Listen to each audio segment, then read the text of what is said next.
Assalamualaikum warahmatullahi wabarakatuh. Teman-teman media yang kami hormati, pada hari ini, hari Senin tanggal 10 Juli 2023, baru saja kita melewati batas waktu, yaitu hari Ahad tanggal 9 Juli 2023, yaitu batas akhir penyerahan dokumen perbaikan syarat bakal calon anggota DPR RI di pusat, kemudian DPRD provinsi dan DPD oleh teman-teman KPU provinsi, dan juga bakal calon anggota DPRD kabupaten kota oleh KPU kabupaten kota. Sebagaimana kita ketahui, batas akhirnya adalah jam 23.59 waktu setempat. Jadi kita di Indonesia ada 3 bagian waktu, tentu menyesuaikan dengan waktu setempat. Nah, untuk yang di KPU pusat ini adalah dokumen persyaratan bakal calon anggota DPR RI untuk perbaikan. Ya.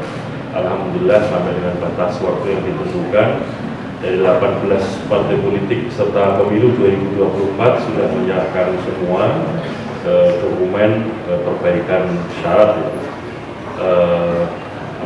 Sesuai dengan hasil verifikasi di tahap pertama kemarin, dan setelah itu nanti kita pastikan semua dokumen perbaikan persyaratan sudah masuk semua, dan kemudian nanti kita lanjutkan dengan tahapan berikutnya, yaitu penelitian atau verifikasi terhadap dokumen perbaikan syarat bakal calon.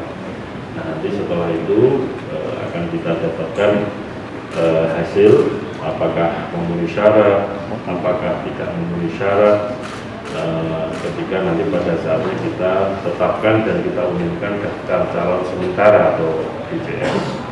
Nanti selanjutnya secara detail batas-batas waktu kapan verifikasi dan kemudian kapan DCS, dan setelah DCS itu ada diumumkan, tentu ada kesempatan bagi siapapun untuk memberikan catatan, masukan, tanggapan terhadap nama-nama calon sementara yang diterima dalam DCS. Nanti setelah itu kita masuk pada tahapan DCT atau daftar calon. Saya kira itu yang dapat kami sampaikan, dan kami juga mendapatkan laporan dari teman-teman KPU provinsi di 38 provinsi, kemudian di 514 KPU kabupaten kota. Penyerahan dokumen perbaikan sudah berjalan sesuai dengan yang ditentukan dan sudah sesuai batas waktu yang ditentukan, dan alhamdulillah relatif lancar semua ya, apa yang sudah direncanakan. Saya kira itu sebagai pengantar, Mas Idam akan menyampaikan yang batas-batas partai yang bersama. Terima kasih. Assalamualaikum warahmatullahi wabarakatuh. Terima kasih. Bismillahirrahmanirrahim. Assalamualaikum warahmatullahi wabarakatuh. Melanjutkan apa yang tadi telah disampaikan oleh ketua kami, bahwa mulai hari esok tim verifikator administrasi akan melakukan verifikasi administrasi terhadap dokumen perbaikan yang disampaikan oleh partai politik di berbagai tingkatan. Dan tadi juga beliau menyampaikan alhamdulillah proses ini berjalan lancar ya. Dan hasil dari verifikasi administrasi ini ya nanti akan kami tuangkan dalam rancangan BJS yang insya Allah BJS-nya akan kita umumkan pada tanggal 19 Agustus 2023 sampai dengan tanggal 23 Agustus 2023, dan nanti masyarakat kami berikan kesempatan menyampaikan masukan dan tanggapannya berkaitan dengan persyaratan calon anggota legislatif. Terima kasih. Assalamualaikum warahmatullahi wabarakatuh. Boleh nanya? Ya. Pak Hashim atau Pak Idam, ada beberapa laporan yang kami media terima bahwa dari kabupaten ataupun kota, katanya dari jumlah bacalek yang didaftarkan kemarin dinyatakan belum memenuhi syarat, mengalami tren penurunan. Ada yang tidak melengkapi berkas. Apakah hal ini juga terjadi di tingkat pusat? Jadi jumlahnya yang dinyatakan tidak memenuhi syarat, ternyata yang akhirnya memenuhi syarat, jumlahnya bisa menurun. Tidak semuanya memenuhi syarat, tidak semuanya melampirkan berkas. Apakah hal ini benar? Kami cek dulu ya, karena intinya yang baru kita terima laporan dari teman-teman KPU provinsi, kabupaten kota adalah sampai dengan batas waktu yang ditentukan, proses-proses penyerahan dokumen perbaikan syarat bakal calon itu sudah dimasukkan. Nah, itu kan kami belum bisa memastikan betul, misalkan dari yang jumlahnya sekian didaftarkan pada tanggal 1 sampai 14 Mei, lalu kemudian hasil verifikasi berapa yang BMS, berapa yang MS, dan kemudian yang BMS harus memperbaiki, lalu pada masa perbaikan ini menurun jumlahnya, tentu kami harus cek dulu. Karena dari 514 kabupaten kota dan 38 provinsi kan informasi tentang yang situasi tadi yang digambarkan itu belum kami peroleh. Satu lagi Pak, terkait dengan temuan Bawaslu yang 4 juta lebih pemilih tetap belum memenuhi syarat adanya EKTP. Apa yang akan dilakukan oleh KPU terkait? Pada dasarnya untuk menjadi pemilih itu syaratnya adalah warga negara Indonesia. Yang kedua, sudah genap 17 tahun pada hari pemungutan suara. Sebagaimana kita ketahui, hari pemungutan suara kita adalah hari Rabu 14 Februari 2024.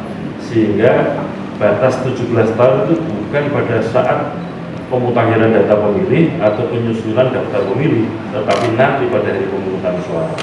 Kami memperoleh data dari pemerintah, yaitu DP4, data penduduk potensial pemilih pemilu, yang itu di situ pasti ada pemilih pemula yang sudah bisa dipastikan bahwa nanti tanggal 14 Februari 2024 sudah genap usia 17 tahun. Ya. Nah, pertanyaannya adalah kalau ada nama-nama warga negara yang sudah berusia 17 tahun genap nanti pada saat hari pemungutan suara, sementara ketika proses pemutakhiran data pemilih atau coklit, pencocokan penelitian atau penyusunan daftar pemilih belum genap 17 tahun, mau diapakan? Cara berpikir KPU adalah melindungi warga negara yang telah memenuhi syarat sebagai pemilih untuk tetap dipertahankan di dalam daftar pemilih. Karena syarat undang-undang itu, bahwa kemudian ada syarat administrasi untuk menunjukkan yang bersangkutan umur 17 itu dengan menunjukkan KTP, ya, itu ada problem. Karena di Undang-Undang Administrasi Kependudukan bahwa warga negara kita yang kemudian dapat memperoleh EKTP itu kalau sudah genap 17 tahun. Nah, pertanyaannya, apakah urusan administrasi kemudian menghalang-halangi hak konstitusional warga negara? Tentu saja tidak. Kita lebih memilih kepada hak konstitusional warga negara, dan urusan administrasi kependudukan dapat dapat diurus secara bersamaan, sehingga kemudian disepakati sejak awal warga negara yang pada saat pemutakhiran data pemilih, penyusunan daftar pemilih belum genap 17 tahun dan belum memiliki KTP, karena memang KTP baru bisa diberikan kalau sudah genap 17 tahun, maka instrumen yang digunakan sebagai dasar adalah kartu keluarga. Karena di dalam kartu keluarga sudah ada identitas, yaitu NIK, nomor induk kependudukan, sehingga di database kependudukan yang dimiliki oleh pemerintah dalam ini Kementerian Dalam Negeri itu sudah bisa dipastikan yang bersangkutan berdasarkan tanggal lahir itu nanti sudah genap 17 tahun pada 14 Februari. Memang jumlahnya banyak, tetapi urusannya kan urusan administrasi yang tidak kemudian bisa menghalang-halangi penggunaan hak konstitusional. Demikian cara berpikir KPU ketika mendata, kemudian mempertahankan warga negara yang belum punya KTP, tapi nyata-nyata berdasarkan data dan dokumen yang ada, yaitu kartu keluarga, bisa dipastikan yang bersangkutan sudah genap 17 tahun nanti pada hari pemungutan suara. Demikian. Oke, makasih. Makasih Pak. Makasih, Bos.